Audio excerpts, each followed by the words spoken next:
Hello, everybody. My name is RR. Welcome back to the 13th meeting of the GDC. It's been a while, I know, but I hope you all had a great break and everything. I also had a really great break as well.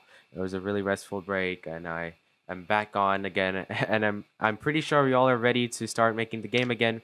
We are almost there. We're almost 50% done with making the game, and today I don't want to like start off in a way like too seriously and too difficult. I don't want to teach all that difficult concepts because we just came back from many days of break. So let's start this class again with something very easy to understand and you know comprehend, and then we can progress ourselves up and up to more complex stuff.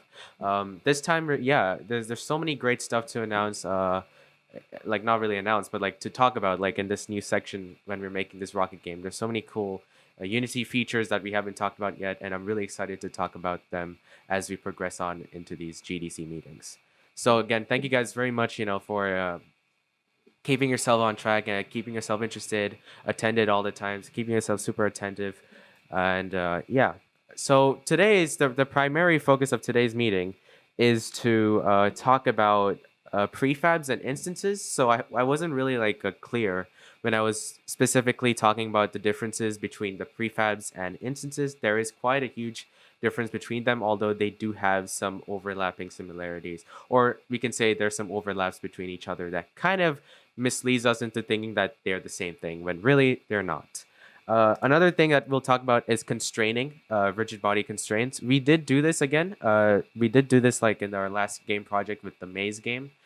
We constrained some particular coordinates in specific objects in the rigid body component so that these things don't get affected when we are manipulating or interacting with the object itself. So we're going to still apply that and maybe go a bit more with that stuff again when we apply this stuff into our rocket.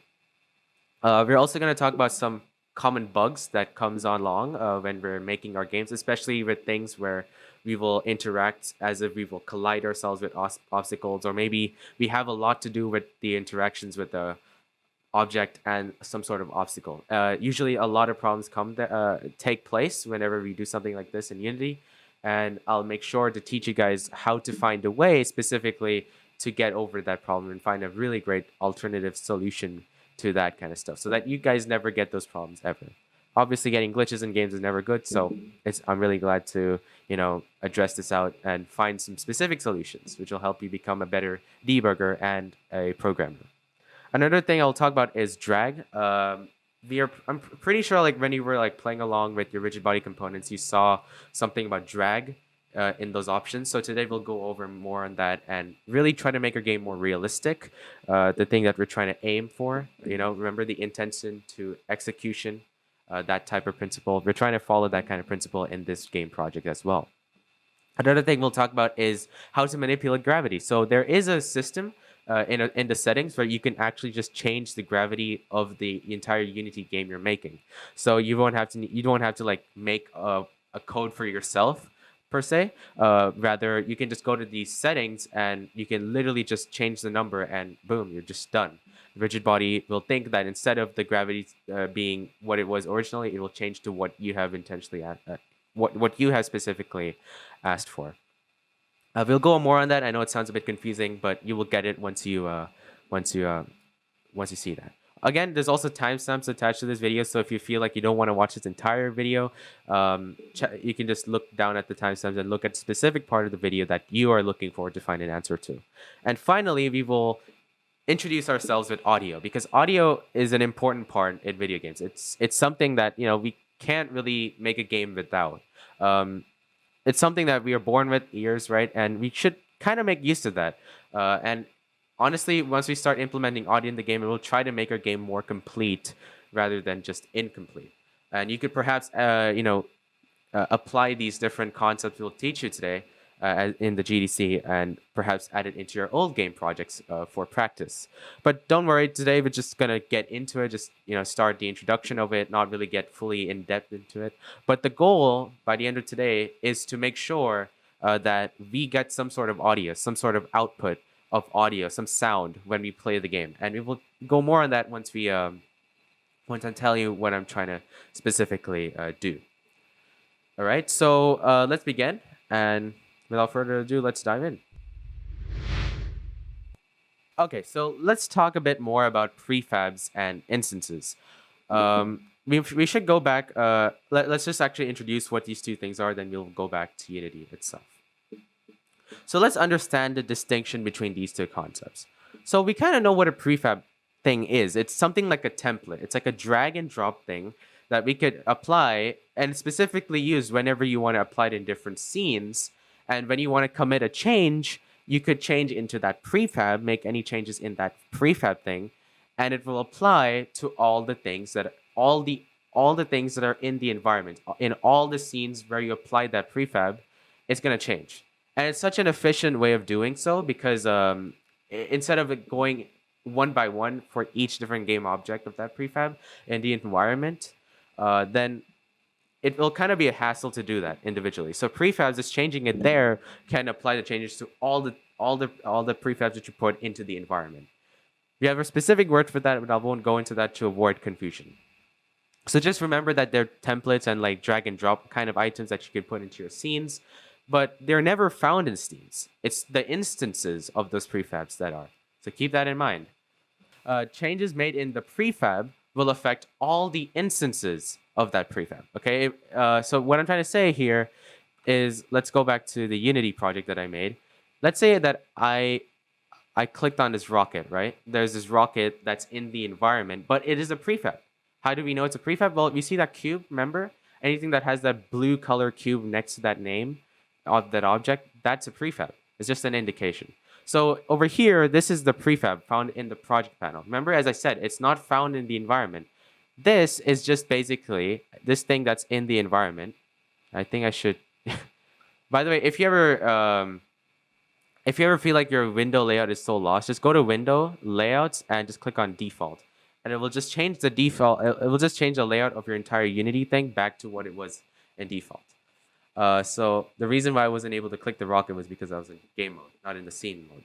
So let's just go back here. So as you see over here, if I click on that prefab, this thing over here is the instance of that prefab because it's in the environment. Anything of a prefab that's in an environment that you drag to the environment, that thing that's in the environment now is an instance of that prefab. So only the prefab, whenever you make any changes in that prefab, like let's say, like I click on this, and I change the, this thing down here or something, and I go back, it's not there anymore because I committed that change to all the instances that are in the environment. So if I make any changes into that prefab, whatever changes I made into the prefab itself, it will affect all the instances that are in the environment. Okay, so just keep that in mind. But whereas instances, they're just a prefab, basically. It's just that kind of prefab thing that's in a scene, and we call that an instance. We don't call it a prefab anymore. Okay, even though it is considered a prefab, we call that an instance of a prefab. So know the difference between a prefab and an instance. Prefabs are just things found in the project panel, okay? It's found in those project panel here. But whenever you put anything of that, whatever you put here of a prefab and you drag it into the environment, that thing that's now in the environment is called an instance of that prefab. So just keep that terminology in mind and keep that distinction. So just know that if I make any change to this instance, like let's say, for instance, like, I don't know, what can I do? Let's say I change the freeze position of this, like I just uncheck this, okay? If I uncheck that and I go back to the prefab, the original prefab that's found in the project panel, well, it's not unchecked there because anytime you make a change in your instance, it's not gonna affect the prefab itself. Only when you affect any changes, make any changes in the prefab panel, that's gonna affect all the instances. So know the hierarchy, know the ranks between the prefab and an instance of that prefab. Instances never affect prefabs, but prefabs definitely do affect all instances that are made in your environment. Okay, so I hope that clears it out. If you still have any questions, just ask those questions in the Unity channel on Discord. So just to keep in mind, anything that's here in the environment, we call that an instance, and anything in the project panel is considered a prefab. All right, so there's some trick that we do. usually. Now, let's say, remember I said that anytime you make any changes to an instance and you want that change to happen to the prefab itself, it's not going to happen, right? But there's actually a way to do this, okay? So let's say that I uncheck this, and obviously when I go back to the prefab, it's not unchecked there, right? Because the instances never affect the prefab itself. Well, there's kind of a trick to that. If you click on the overrides button, and I click on apply all, if I go back to the prefab, it's unchecked there now. I didn't do any trick here. This is just some sort of cool feature that Unity offers to you so that in case you feel like, hey, I actually want this thing that I made in the instance to apply to all the prefabs and all the instances that are in Unity, then this is the best way to do so. Just click on this override button and it will override all the changes you made to that instance to the prefab and also to all the other instances that are in your Unity game, okay, and in your Unity scenes. But right now, I just want to change this to Z, okay, and I'm just going to click on, I'm going to click on apply all, and hopefully those changes are made in the prefab. So hopefully that kind of thing, that idea is kept you in mind that there is a difference between an instance and a prefab, but there's also a way to, commit all the changes you made from the instance to the prefab. So there's also a backwards compatibility to this. Okay, so this is just like a shortcut method that I taught you, and you could use it as your own benefit. And you can see over here, and you can check it out later if you're still confused about it. It's found in our GDC keynotes, and you could access that through our keynote channel in the Discord server. All right, so let's talk about rigid body constraints. This is actually something that I just did recently, clicking the Z and unchecking the Z. It's just, I kind of gave some sort of foreshadowing indication that we were going to talk about this anyway. So as you saw over here, actually, these are the things that you need to make sure you checked out, and I'll explain now why. So basically, the idea, let's just recall what constraints are. When you constrain these specific parts, and what we call these parts are coordinates, right? Because, this is a Cartesian coordinate system, X, Y, and then Z, which is the forward and backwards, because this is a 3D plane, right? So basically, when you constrain these different coordinates of a game object, it will just prevent these coordinates from being moved or being manipulated, okay? So the idea is, let's say you're moving your rocket, forwards and then to the left, but then let's say you accidentally hit this, you collide with this obstacle. Well, what will happen is that it's not gonna go towards the front at all. Okay, so I'm just gonna kind of give you an idea of what happens. So let's just put this back where it was, and let's just uncheck Z for a moment. Let me just show you what happens. So when I uncheck the position of Z, what basically happens is that it's gonna get pushed forward and backward. But the thing is, this is kind of like a 2D game, so we don't really want the position of the front and backward to be manipulated. So basically, I do not want this area to be manipulated. I don't want this thing to move this way or this way. It's just moving this way and this way, or this way and this way. Okay, so let me just put it back where it was again. So we need to make sure that's checked. Otherwise, it's going to be a problem.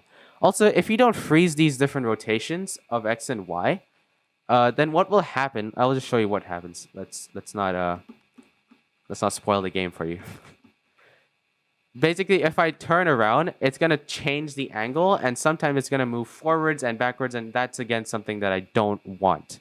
So let's just check these things up so that they don't get affected when we're rotating. Hopefully that clears everything out, okay? So make sure that these things are checked so that these things are constrained or freezed. So another way to call these things is you're just freezing these position and rotation so that they don't get affected when you're moving around. Okay, and this just helps you in preventing you from moving forward or backwards and causing any glitches in your game, okay? So just make sure you do these constraints so the bugs don't happen. And again, this is found in the rigid body component, which is definitely something that everyone here has by this point, at this point. And if you don't, just add the component rigid body, and you should be good to go. Just don't have two of them, have one of them, and you'll be good. It's found here. Okay, so there's a common physics bug. Okay, so let's actually talk about this. So if I go back here to the game itself, let's just go back here. All right, that's better. Now, if I, move this rocket over here, and let's say I touched this, this object here. Let's just move a bit forward. Now, when I move this object, and I was gonna rotate, right? When I'm gonna rotate, when I'm gonna touch it, this thing here, this object, is automatically thinking using physics system that it should tilt this way. But then let's say at the same time, you're gonna press the A button, moving this way. You see what's gonna happen? It's gonna create that sort of bug. So when you're moving towards these obstacles, what happens is basically that once you're colliding with something, it's thinking that you should go over it. It's just an automatic physics kind of idea. It's a concept that's, I think, in a way, common sense and logical. So if you touch something, like let's say like this, it's gonna go over that. It's gonna go around it. So it's gonna automatically think of moving this way. But if you yourself are gonna do something like going the other way, going to the left side, you're gonna create that sort of bug over here, and basically cause some glitch that might just make the rocket go super fast, or make it invisible, make it disappear, or make it stuck through this object, which is something you don't want to ruin, because this is going to ruin the player experience. So let's just put that back where it was again. So the biggest fix to this is to go back to your code, right? And if I can go back to my code, all right. So once you go back to your code, what you do is you basically get the freeze rotation. So basically what I meant by free rotation, so if you go back to the rocket, the freeze rotation is here. Basically, you want to make that true before you're going to when you're manipulating the object, right? So when you're manipulating the object manually through a keyboard, that is when you want to freeze all the rotations of that physics, right? So then after you're done moving the object, then what you want to do is just make the physics system take over. And that is when we make the freeze rotation false. So in other words, the idea is whenever we're manually rotating, we're just trying to make the physics system turn off and let us manually take over the object. So that's basically saying, so RB, remember, RB is just this component, this object we made. Remember, C# is an object-oriented programming, so we're making our own objects in the game, which is reference to the rigid body component. So basically, RB is just letting us refer to the rigid body component to let us access that component. And within that component, there is something called freeze rotation. So once we set this thing to true, that means we're just freezing all the rotation system that's offered by rigid body itself, which is basically a physics system. So if we make that true, we're just making the physics system basically turn off, letting us manually take over the thing. So in those scenarios, basically, it's just going to let us take over that scenario rather than the physics system itself, to prevent that kind of confusion between whether the physics system or you should take over the movement. So then let the movement do its thing, which we did, which is rotating it forward times that rotation number and delta time to become frame rate independent. And then after you're done and you stop manipulating with the object manually using your keyboard, then you could just make the freeze rotation false, allowing the physics system to come back and take over the object's movement and all that kind of stuff. Okay, so that's just a particular way to eliminate that possibility of a glitch. And this is why I wanted to teach you guys something like this, to just make sure this is some way, an approach to fix these kind of problems, which is like a bug, right? Because I'm pretty sure when you make your own projects, you're going to get tons of bugs. So this is just like an idea of how, we could somehow use what we have to find a solution to a bug that we're currently having in our game, which was this, for instance.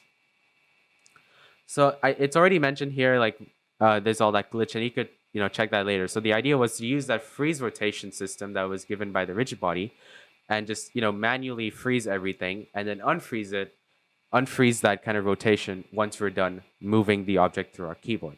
So that's the idea. Okay. So now let's actually talk about drag. So let's actually just show you what this thing is. So it's actually again found in rigid body component in your inspector panel. So there are actually two types of things. There's drag and there's angular drag. Another word for drag here is called linear drag, and we'll talk more about this as it's provided here. So basically, the idea of drag comes from physics. If you're not in high school physics yet, you're going to eventually learn this anyway, but drag is just some sort of tendency for an object to slow down due to some sort of friction with air or with water that surrounds it. But obviously for us, it's not water. It's definitely air because it's a rocket game. Unless your rocket's in water, that's another case. But I'm pretty sure that rockets of your game is probably going to be affected by air in this instance. So we're trying to create that effect, that illusion of kind of slowing down the object because of the air, because of some friction that's taking place in the environment. So Unity made this kind of idea called drag and angular drag to kind of get that illusion of that friction kind of feeling in the air. So it kind of feels a bit more realistic. But there's a difference. There's linear drag and angular drag. This is what we call linear drag, and this is angular drag. Linear drag will just apply to the positional stuff. So basically the X, Y, Z movements, not the rotation, but the movement of each coordinate in your object. But angular drag will affect angular drag will affect the rotation, the direction, the angles, all that kind of thing that has anything to do with angles. Angular drag will affect that. Okay, so it's probably going to make you turn 20 degrees. That's an example of an angular drag. But drag is just making you pull downwards, upwards, forwards, backwards. You kind of get the idea. So basically, a higher value of drag, so the more drag you put into your object, it's just going to cause that object's rotation or that movement to come to rest more quickly. Because you gave more drag to it. Basically, in other words, you're kind of making them slow down more due to friction, and that's the idea of drag. Okay, it's just the idea of making an object slow down because of friction. So a higher value of drag is you're just making them slow down more faster. Okay, and that's just allowing us to get that realistic effect, because usually rockets, they usually tend to have drag. So when you're going up in space, they usually slow down first, as you can see. So once they launch, they slowly accelerate upwards, and then they start accelerating upwards once they get more fuel in the air, and once they get out of the orbit, out of the planet, and you kind of get the point. So what I did for my object was I just went to drag, and I usually put it at 0.25. You can do whatever you want, but angular drag is automatically set to 0.05. I wouldn't recommend changing the angular drag, but I would recommend changing the drag to 0.25. And first of all, I would like to overwrite that to the prefab so that it's effective to all the instances in other scenes, possibly once we start making more scenes in our game. And we will eventually. So let's just play this game to just test out what drag feels like. So as you see, it's gonna let's just go down. Let's go let's go a bit upwards. You can feel that acceleration pulling you down. So it's kind of like that exponential pulling you down, exponential version rather than a linear version. So instead of falling linearly, you're gonna fall exponentially. And that's the idea behind a drag. Drag just helps bring that realistic feeling. A push, some sort of, you need to give more effort to move the object, and it kind of just makes the game a bit more challenging and a bit more fun at the same time. So that's the idea of drag. So now let's actually talk about how to change gravity. This is actually found in so if I go to edit, and I go to project settings, and I go to physics, this is the first section where it says gravity. You can affect each specific value of gravity. So whenever you type a negative value, that's just indicating it's making you move to the opposite direction of motion. So for Y, if it's the opposite direction, usually that would be bottom. Okay, because usually in Unity's physics system, positive is considered upwards, negative is considered downwards, right is considered forward, so it's in a way it's positive, left is considered backwards. So you can actually affect each different values in this. So it could be for X, I can make it -4. So it's going to push your object to the left even more, as if there was a wind coming by. And that's actually a pretty good idea for your own game if you would like to get that wind physics.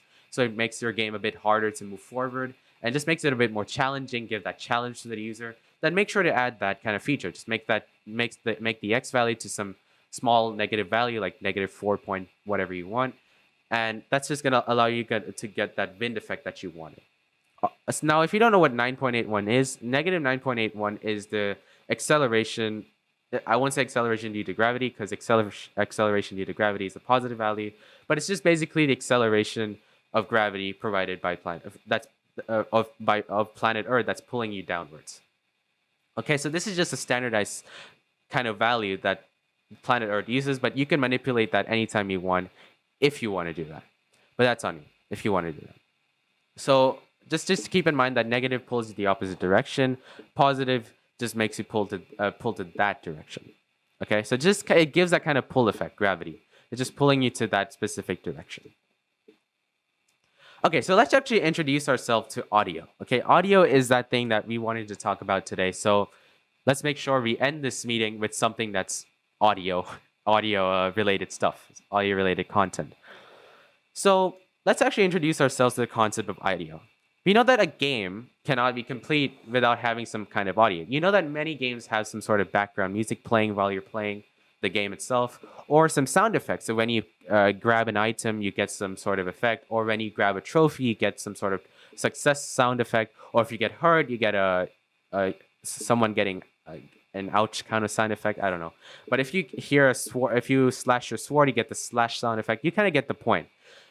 Sound is really crucial in video games, so we need to make sure we learn this part. Otherwise, your game just cannot be complete, and people will not like it. Neither could you. So let's understand this. So Unity's audio system it's tend to be like very flexible and powerful. So like for example, I'm pretty sure, and I checked the Unity's website. Most standard audio file formats are acceptable in Unity. So you can basically, I guess, in other words, you could use any audio file format and it should be fine usually. Then there are also like sophisticated features, like you could play your sound in 3D space. So these sophisticated features allow your sound to feel like that 3D spatial audio feeling as well, but also that it kind of gives that distance in sound, a kind of feeling that the sound is far away or close to you. It kind of gets that 3D spatial sound effect, which is really important. And many games like Fortnite implemented this and kind of made it a bit better, although I know it's a very controversial word to say. But then there are also like cool effects provided by Unity, like echo or filtering applied. It just kind of gives that more customizing kind of feeling to you, so you could customize your sound as much as possible, and Unity provides this to you. But at the same time, it gets very complex. So in today's meeting, in this video, we're not really going to go fully in depth into each of these different effects or features that they provide us, but more about how do we really get the audio inside. That's the main point. So let's actually understand about the basic theory of audio. To understand audio in Unity, we need to understand how audio works in reality. So basically, in real life, sounds are somehow emitted. It's received by objects, and it's heard by us, who are listeners. You, who's currently watching this video, you're hearing me talk to you through this headphones that is connected to your laptop. And that's some sort of object, right? This object is emitting some sound, which you're hearing and hopefully comprehending. So this way that the sound is perceived, but what I'm trying to say here is the sound that you get here from anywhere, it kind of depends. The way you perceive it all depends. There are many factors that apply to this. That listeners can know, well, what direction a sound is coming from, just from the sense of loudness and quality. Just these two things, loudness and quality, can tell you the distance of the sound and also what direction it's coming from. It's very insane how our ears work. It's so cool. But it's also that the surroundings will affect the way the sound is reflected as well, right? So let's say you were screaming in a cave. It's going to start echoing. But it won't start echoing if you're outside in an open door space, like in a terrace, and you're maybe not terrace, maybe in a garden, for example. In an open air garden, if you start screaming, it's not very likely someone who is 50 meters away will hear you, right? Unless he has some very brilliant technology, then yes. Or if you scream really loud, then yes. But it's very likely if you just talk, it's not possible for someone 50 meters away to hear that. But it's possibly possible to hear someone who's in a cave talking, right? Because there's echoes and the audio is reflecting and everything. So just make sure that the way your sound is perceiving, there are many factors that are applied to it. And this idea, this applies to Unity. So Unity made a technology by making audio listener, audio source, and audio file. These are the three things that we need to make sure that we get that realistic audio feeling. So let's understand each thing one by one. Audio listener, as you see down here. So let me go back. Let me go back.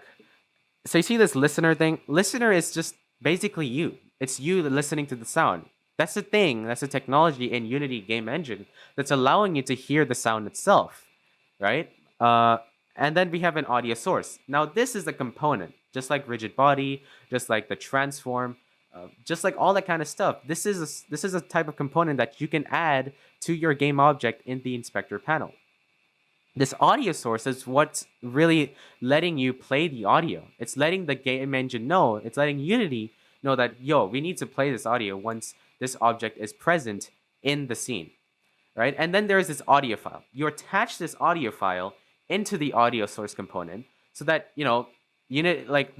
this component knows what sound is supposed to be played, what sound that needs to be played at some specific conditions, or like at the beginning when the game starts or when it's looping, what sound needs to be looped.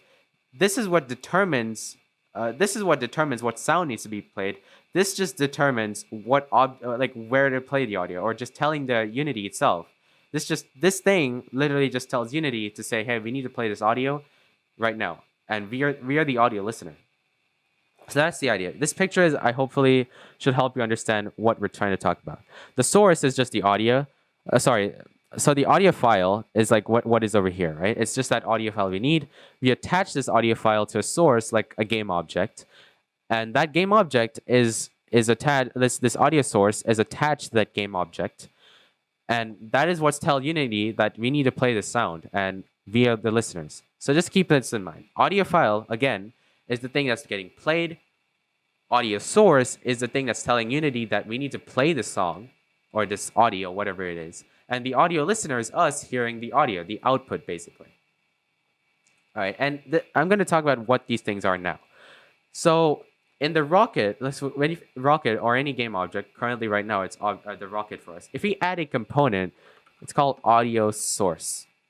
So just click on that, and you're going to get so many stuff. Okay, so you can see that there's so many different things you could do with your audio. There's also 3D sound synthetics, as I talked about it. The Doppler level, like the Doppler effect that you might have learned in your physics class. We're not going to go over this today. We're going to go over it maybe later in other projects. But today we want to introduce ourselves on how to actually just play sound in our Unity game. Right? So this is the place. This is the place where we attach our audio file. So if you go back here, there's some audio file that you need to import into your project. And we drag that audio file to that place where I just told you, into that component. So the audio source is referring to that sound effect, or that audio file specifically, and tell Unity that this audio file, whatever you put here, that is the thing that needs to get played at a specific condition. Or maybe if you click on play on awake, if I clicked on play on awake, that's just indicating that I need to play this thing once the game is on. Once you turned on the scene, once you're at the specific scene, and this object is present, then we play it once the scene starts. Or we could put it on loop forever, like just keep on playing it until the scene ends, right? So there are many things you can do with this, but this is audio source, again, is just telling Unity what to do, basically. It's like that control panel, really. Okay, so now you might be asking, where to really get the sound effects? Like, where do you get all that stuff?